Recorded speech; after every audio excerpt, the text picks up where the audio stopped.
Now, obviously, over the last week, I've done the opposite.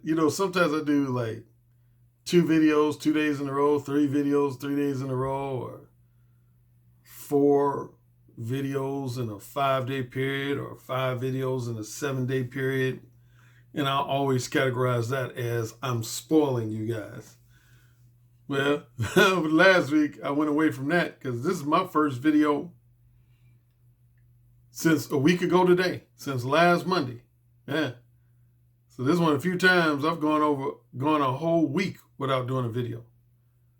The only thing I've done since last Monday was I had my Patreon exclusive live stream for my $10 Patreon subscribers and up.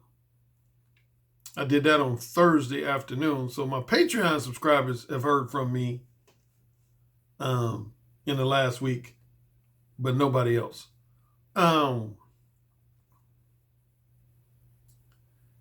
What I want to talk about on this video,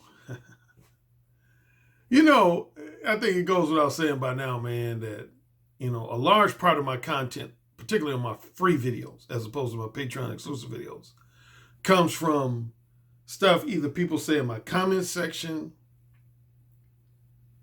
or stuff that I hear myself on other people's live streams and podcasts, or audio clips or video clips that followers of mine send me that are from other people's live streams and podcasts. Usually what followers send me is stuff, again, either where my name is mentioned, or if my name is mentioned, it's stuff that they feel is related to the contents of my books or the contents of my videos.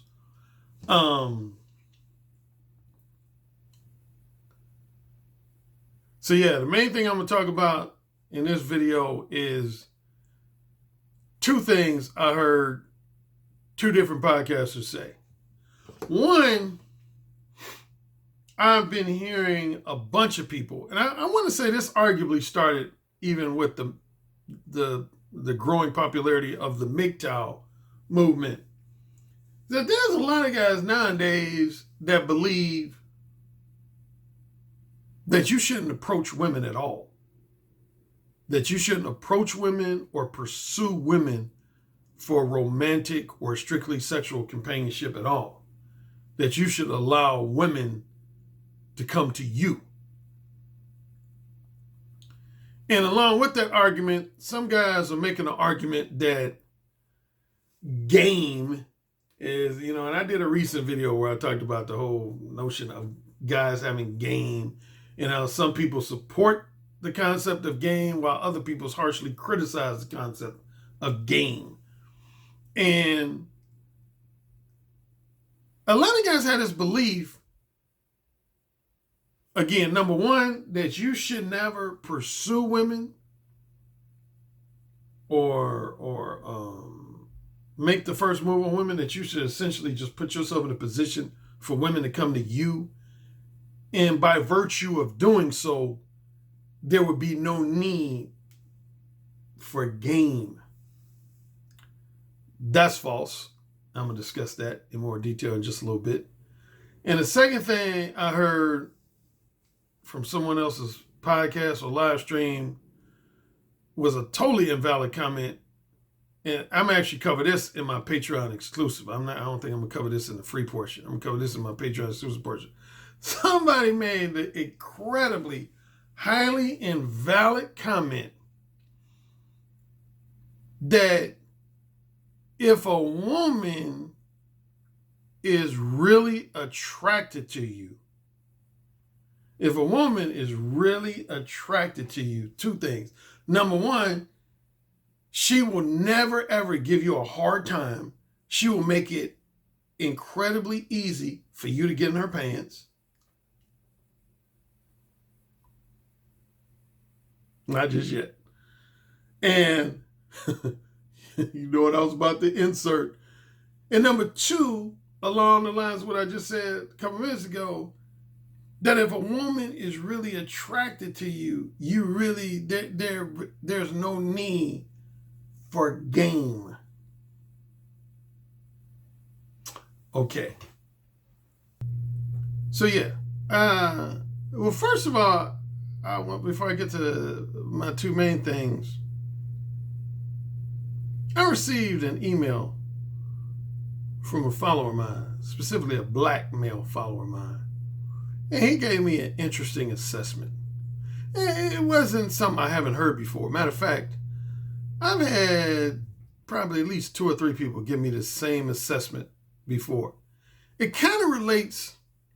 If y'all been following me for more than 2 years here on YouTube, and even longer than that before I even got to YouTube, I've told this story on at least, I don't know, 3 or 4 YouTube videos about what I call the 3 street pimp story. Which I don't want to rehash the whole story again, but basically, I had 3 pimps that initially hated on me. 2 were street pimps from LA, and 1 was a street pimp from New York. And they happened to be friends with guys who I was friends with. And basically, they hated on me before they read Mo 1, but then after they read Mo 1, they gave me my due. They gave me my respect and my credit. But before they read my book, they had this attitude.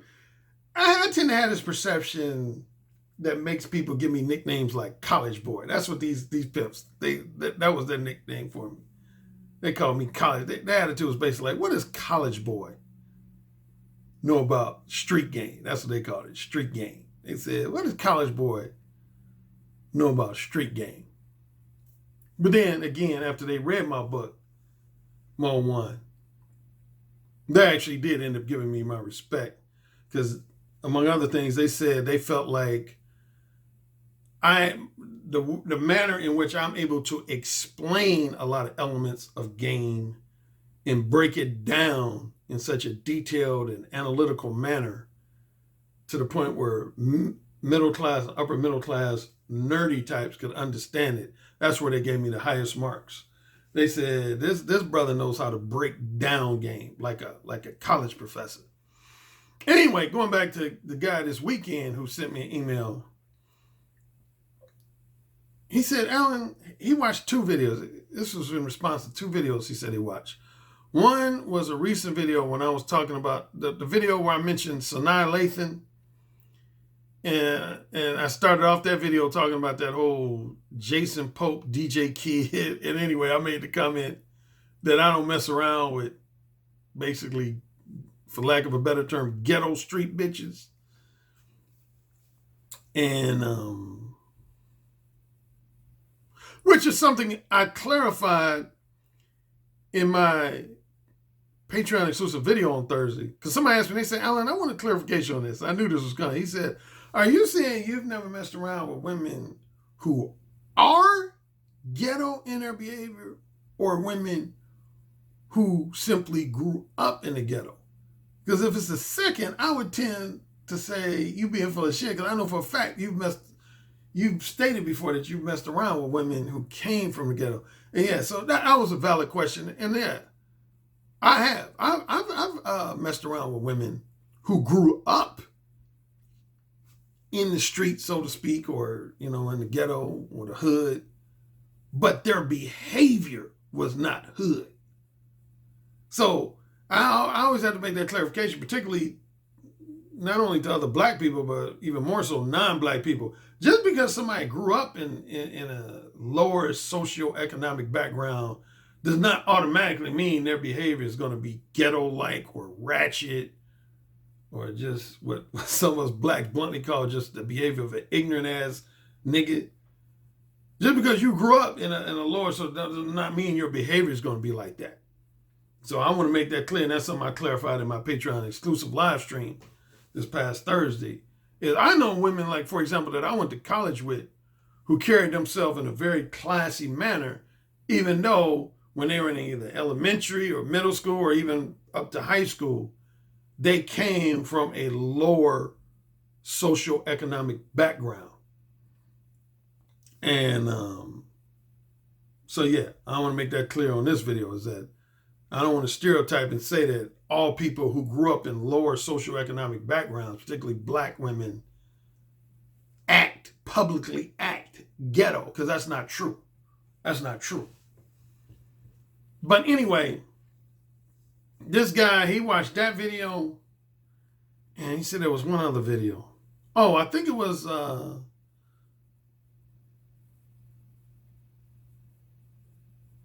video. See, I can't remember the second video, and I need to write this type of stuff down. I think the other video he watched was another video where I was talking about black people and social stratification. Anyway, to get to the point, he said, Alan, he said, here's what I think simultaneously makes you unique, but makes you a magnet for a lot of haters and critics, and more specifically, black male haters and critics. He said, I was listening to you and it made me revisit your Wikipedia page.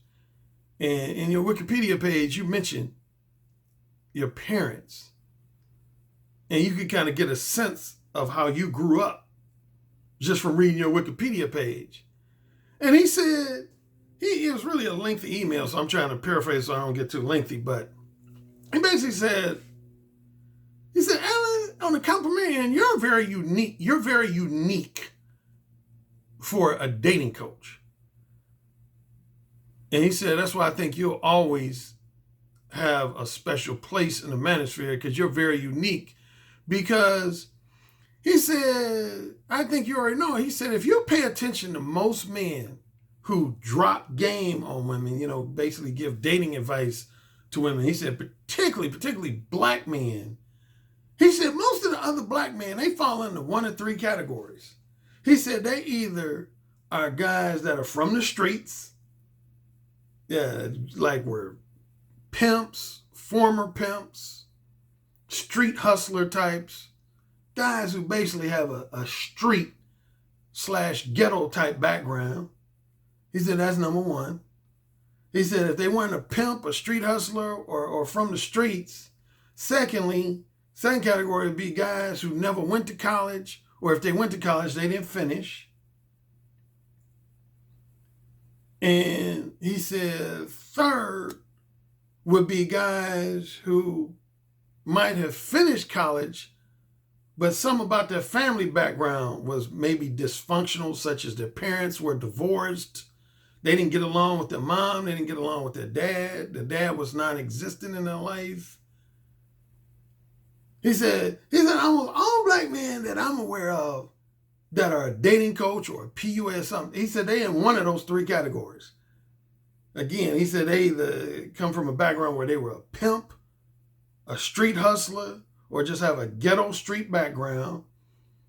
They never went to college, or if they went to college, they didn't finish, or something about their family background to do with their relationship with their parents was dysfunctional. At minimum, their parents were divorced, or they had a strained relationship with their mother, a strained relationship with their father, or even both. And he said, what makes you unique is that you don't fall under any of those three categories. He said, starting with the first category, he said, you didn't grow up in the streets or in the ghetto. He said, I don't know everything about your background, but what I can tell just from your Wikipedia page, you grew up in like a middle class or even an upper middle class type family. Your father was a doctor.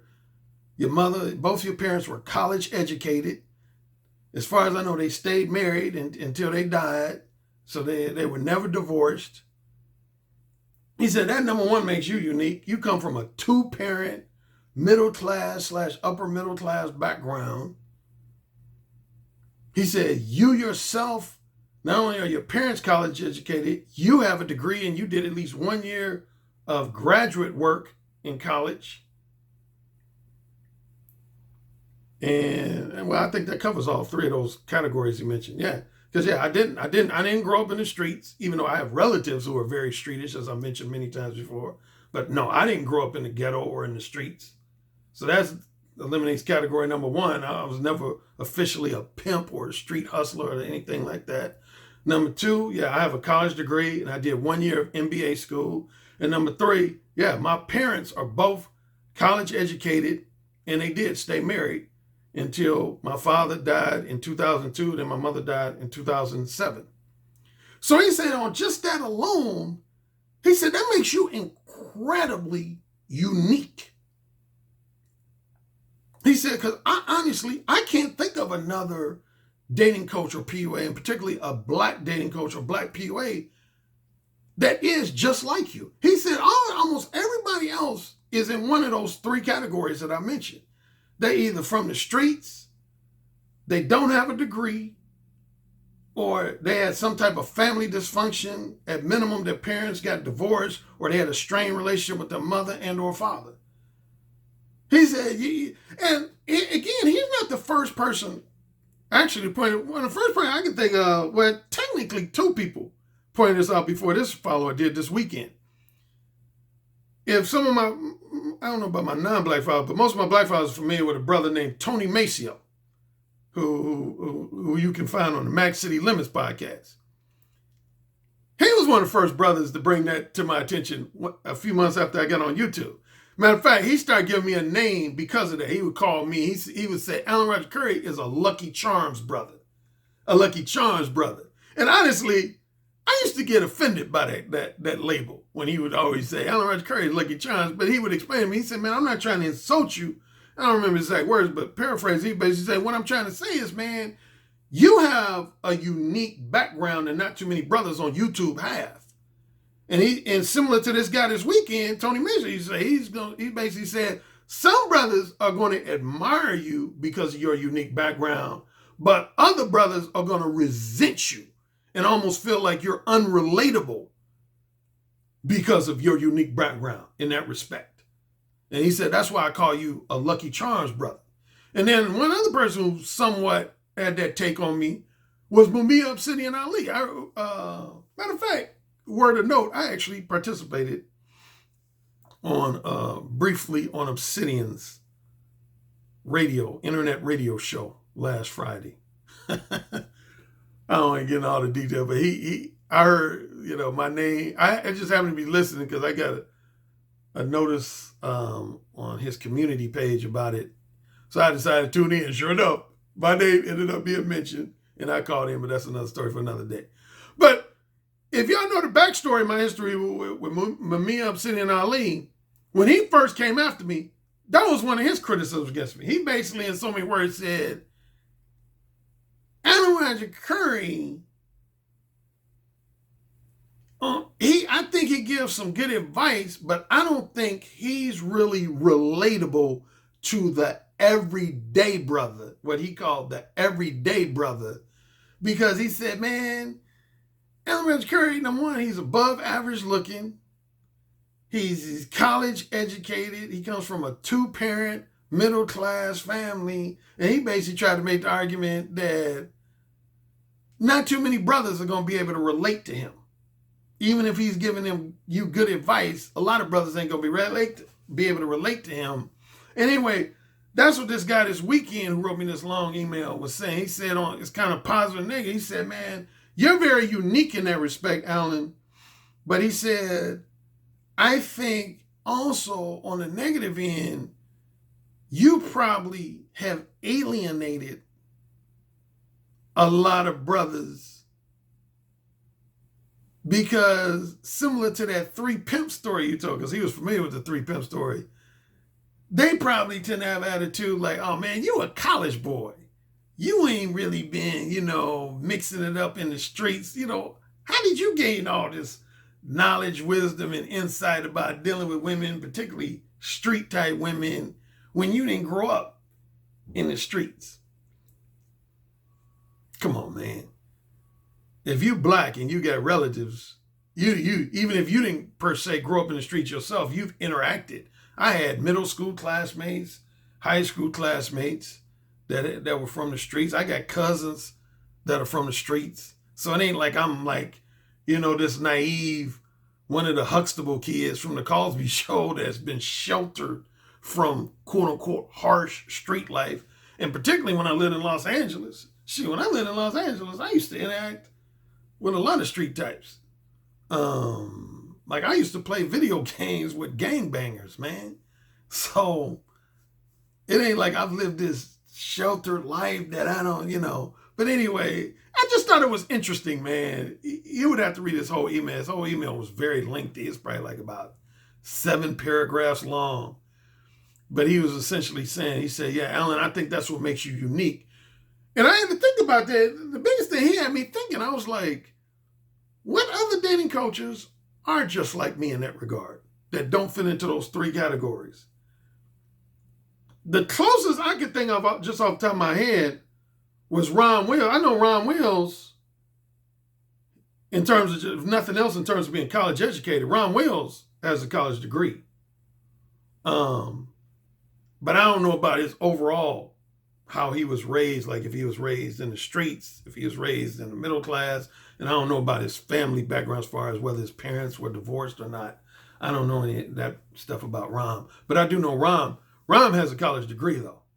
So he's at least one other dating coach I know who's college educated.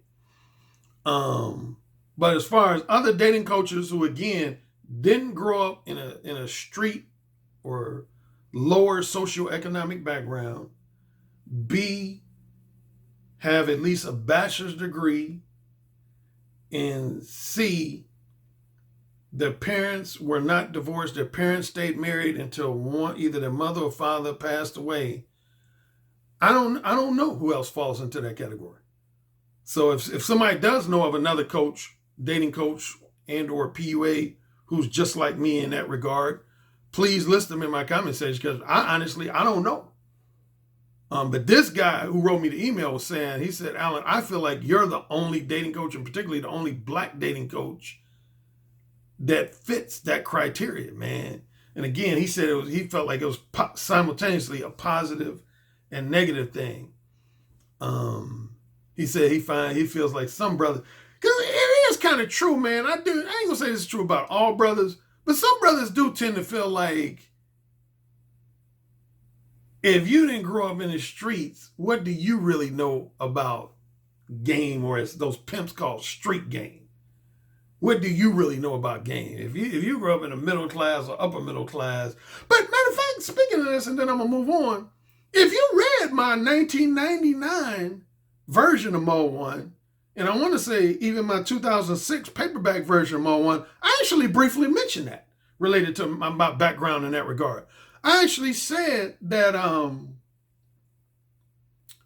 something, I don't remember my exact words, but paraphrase my own words. I basically said that if you're a person who grew up in the streets, you might be inclined to naturally be Mo 1, to naturally express yourself verbally in a very bold, upfront, unapologetic, straightforward manner, because you just really don't give a fuck what people think about you. I talked about that in that video earlier this year when I was talking about Black social stratification. I said most brothers who grow up in the streets, they don't really give a fuck what people think about them. So, and more often than not, they tend to naturally be straightforward in their verbal communication. But I basically said in my book, in the 1999 version, I believe the 2006 version, I said, but when you grow up in a middle class or upper middle class environment, and you come from like a 2-parent family, I said it's going to be more frowned on for you to express yourself verbally in that type of manner. And from my life experiences, observation, that tends to be true, man. Yeah, when you come from a middle class, upper middle class background, man, it's going to be frowned on you to be very frank and candid and forthright with people, in simple terms, very blunt, particularly as it relates to expressing your sexual desires, interests, and intentions. That's heavily frowned on in middle class and upper middle class circles, more so than lower socioeconomic circles. So yeah, I have pointed that out myself before. Okay, now getting to one of my 2 major points I want to cover. Again, I'm going to cover one of these 2 major points in the free version, and I'm going to cover the second in my Patreon exclusive portion. And the first thing that I heard on a live stream, I don't know if it was a live stream or a pre-recorded podcast that a follower sent me, was a guy, and again, this is not the first time I've heard this argument. A guy was making an argument basically that the way today's society is, with women being as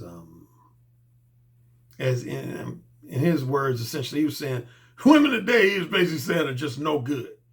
And a lot of guys tend to echo those sentiments. He's saying a lot of women are just no good in society today. And they're not really worth a man investing time, effort, and money to pursue. He basically, in so many words, said, the best thing I think men should do is just, improve themselves to the point where they become as desirable as possible to women. So he did, in his own way, endorse self-improvement. But he said, I think most men today should wait for women to make the first move on them. For women to essentially come to them. And as you know, within the parameters of my teachings, that's what's known as a mode zero scenario. A mode zero scenario. Yeah. I have 4 variations of mode 1.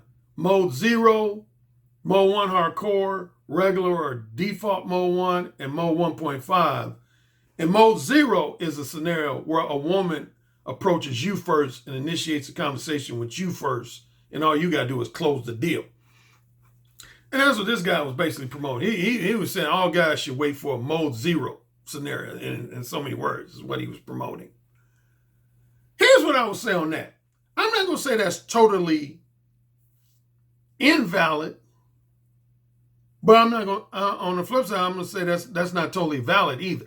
As you know, I always talk about there's 5 general ways of getting a woman in bed: attraction, seduction, dishonesty and manipulation, financial negotiation, and coercion. Waiting for a woman to come to you would fall under attraction. That would fall under attraction. Here's when you can get away with that. Just permanently just sitting back and waiting for women to come to you. And I think I say this, I'm almost certain I say this in my book, Ooh, Say It Again. There's a chapter where I point out where a guy is going to be in the best situation to kind of just sit back and let women come to him. And that is when you're amazingly good looking. When you're amazingly good looking, most women you run into find you amazingly good looking. You're extremely wealthy and or famous. Extremely wealthy and or famous. And I want to say third is when you're just oozing with masculine sex appeal and or women who come in contact with you know that you have a very popular reputation for pleasing and satisfying women in bed. That's pretty much the only 3 categories of men that can generally just pretty much for their entire adult life just kind of sit back and wait for women to approach them first. Is if women consider you pretty much amazingly good looking, consider you exceptionally handsome.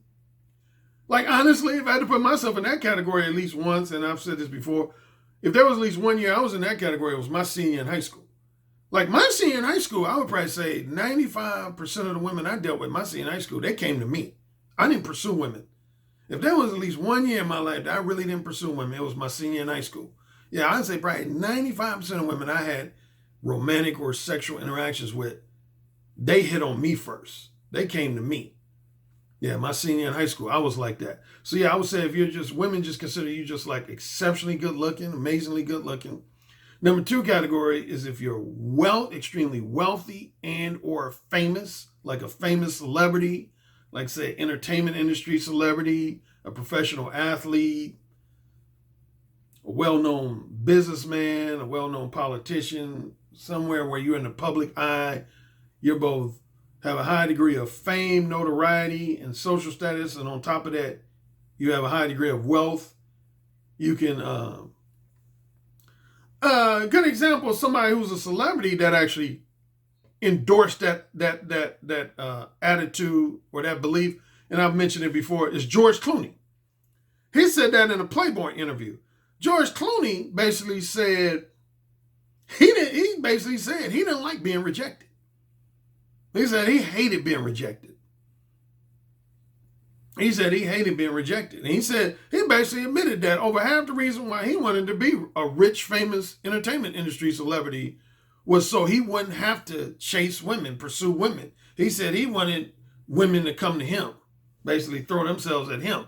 And there's been other notable celebrities who said that. I've named a few others. I don't feel like doing it now, but yeah, there's at least a half a dozen other male celebrities who said that that's one of the things that motivated them to want to be a rich, famous entertainment industry celebrity, because they didn't want to have to pursue women. They wanted women to come to them. And so that's the second category, next to being exceptionally good looking, is being either wealthy, famous, or both. And the third category is just being a guy that your demeanor, the way you carry yourself is just oozing with masculine sex appeal, and or you have such a reputation as a ladies' man or prolific womanizer that, there's a saying that his reputation precedes him. Most of you all, I'm sure, have heard that phrase, like this. Oh yeah, that guy, his reputation precedes him. That means everybody knows your rep, so they pretty much know it about him before they have their first conversation with you. And there's some guys who are like that. That's what I call, if you remember in my book, Who's Saying Again, and on some of my videos, I call that referral pussy. Referral pussy. Referral pussy is when you have a well-known, it could be on a particular college campus, it could be in a particular neighborhood, a particular city, where you have such a reputation for being this smooth, seductive ladies' man and being this prolific womanizer, and more specifically, you're known for leaving women feeling pleased and satisfied in bed, that you really don't have to spit no game with women. Women already know that you have above average to exceptional bedroom skills, so they pretty much just give you the pussy based on your reputation for satisfying women in bed. But those are only three categories of men that are going to be able to just sit back and wait for women to come to them. But honestly, if you don't fall into one of those three categories, you're going to have to approach women. If you want to have a reasonably decent level of successful women, you're going to have to approach certain women, man. I mean, I consider myself reasonably good looking, smooth and seductive. I've never been rich. I've never technically been famous, but I've always felt like I needed to approach, particularly for casual sex, man. I've always felt like I needed to make the first move on most of the women that I've had casual sex with. And see, let's get down to the nitty gritty, man. And this is what this podcaster was leaving out. The main reason why a lot of guys are adopting that attitude is not simply because they feel like most women are low quality and worthless and not worthy of pursuing. But let's just keep shit 100% real. Most guys are dreadfully afraid of rejection. Most guys are dreadfully afraid of rejection, man. Most guys are dreadfully afraid of rejection. Man, that's one of the known things that basically sets the stage for a man's overall behavior with women, is how afraid he is or how afraid he's not of rejection, man. That's one of the known things that shapes a man's behavior, his social behavior with women, is how fearful he is of these two things. And of course, if you read my books, I emphasize these two. It's his fear of being rejected and or ignored. And secondly, his fear of being criticized, insulted, or publicly embarrassed. His fear of being rejected and or indefinitely ignored, or his fear of being criticized, insulted, or publicly embarrassed and humiliated. Those two fears profound. One thing I've always said, if you've been following me for a while, I've always said this. There's three general things that will shape your behavior in general. Three general things that will shape a man, not only would I say a man's behavior, but even a woman's behavior. And that's your desires, your strongest desires, your strongest fears, and your overall life's experiences and observations. Three things that shape your behavior, man, as a human being, and particularly as a man, is your most profound, strongest desires, your most profound, strongest fears, and your overall life experiences and observations. Those three things together is the three general things that shape any human being's behavior. Is what you want the most, what you're scared of the most, and just your past experiences and observations. What you want the most, what you're scared of the most, and your past experiences and observations. That's what basically makes you who you are. And under the category of fears, man, fear of rejection, man, that's the main reason why I pointed out before why you have some men who favor direct verbal game and other men who favor indirect verbal game. Most men who favor indirect verbal game are men who are profoundly afraid of abrupt, instantaneous rejection. That's the number one guys who are always going to favor indirect game. It's guys who are afraid of being quickly, straightforwardly, and abruptly rejected, like say rejected within the first 2 to 3 minutes of their conversation with a woman. And secondly, guys who are very afraid of being criticized, insulted, or publicly embarrassed and humiliated. I'm the number one guys who are going to always favor indirect game. Like over half of what I do as a dating coach, is help men overcome or at minimum diminish their fear of rejection, diminish their fear of being rejected by women, diminish their fear of being indefinitely ignored by women, and diminish their fear of being criticized, insulted, and publicly embarrassed and humiliated by women. And that's why a lot of guys favor this belief that you should just sit back and let women come to you because, among other things, you don't put yourself in a position to get rejected. But again, only a certain percentage of guys can get away with that. The average, I'm going to make it just a strong statement, the average Joe Schmo is never going to be able to get away with that. And see, this is one of my criticisms of a lot of MGTOW enthusiasts. There's some things, tenets of MGTOW that you could say I more or less respect. But the big glaring weakness of MGTOW is simply this. Because a lot of guys who are MGTOW basically believe that you should never, some MGTOWs go as far as believe you shouldn't interact with women, period. That almost essentially you should become a monk. That's kind of the real extreme version of MGTOW is those guys who just don't believe you should get married to women. They don't believe you should be in a long-term relationship with a woman. And in many cases, they don't even believe you should engage in short-term, non-monogamous casual sex with women. They believe you should just totally avoid women. That's an extreme faction of MGTOW. The more conventional or conservative faction of MGTOW, they still usually believe, if nothing else, in still having casual sex with women, but they believe that you should let the women come to you. Well, actually, some MGTOWs believe in tricking. There are some MGTOW guys who are MGTOW that believe in tricking. And that usually involves the man making the first move. But there's some MGTOWs that believe that the women should come. But here's what I've always told MGTOW guys.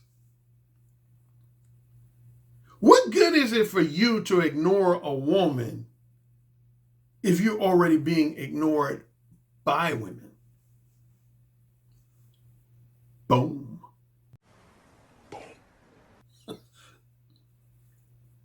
What good is it for you to go out of your way to ignore women if women are already ignoring you? If you're a guy who's already being ignored by women, do you think women are going to really miss you if you ignore them? No. And that's why a lot of you guys got to get on YouTube and insult women and complain about women and talk trash about them because you deep down, you know that. Deep down, you know that. You know if you didn't whine and bitch about women and just was to remain silent and at the same time ignore women, those women wouldn't miss you. Those women wouldn't miss you. The average Joe Schmo, if he decides to ignore women, ain't no woman gonna miss him. In other words, if you're not above average looking,